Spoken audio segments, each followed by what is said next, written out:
Starfire and Nightwing confront Warp at the museum, but this time with 20 years of thought behind it, as Nightwing shows just how much he's prepared for this moment.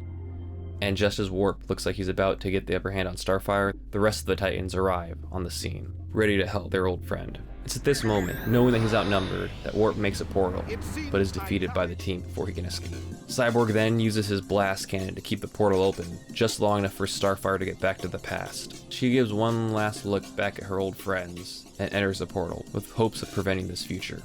She lands back in the museum, right where she had just left, with the stolen clock in hand, showing that history can still be changed. The episode ends with her back at the tower, telling them all what she had seen, at which point they decide to celebrate Blorthog with her. Happy Blorthog! I thought it was Blordhog.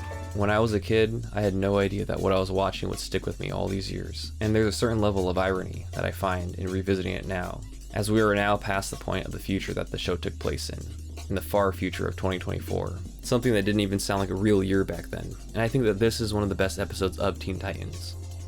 Because beyond the sci-fi time travel aspect of it, there's a very human and relatable idea at the core of it, which is the idea of loss, but a very specific type of loss. Not from death, but just from slowly drifting apart. The loss of someone that's still there, but no longer there. The idea of the drifting, as Starfire calls it. And I think that this is a really interesting and important message to put into a kid's show. Because as kids, you still think that the friends that you have right now are going to be the friends that you have forever. But as kids grow up, they realize that's not always the case. Your best friend forever isn't always going to be your best friend forever. And at its core, I think that it serves as a reminder for people that the people in your life aren't going to be in your life forever. And that relationships are worth putting in the effort. Because time passes no matter what. But every day gives you a new opportunity to shape your future.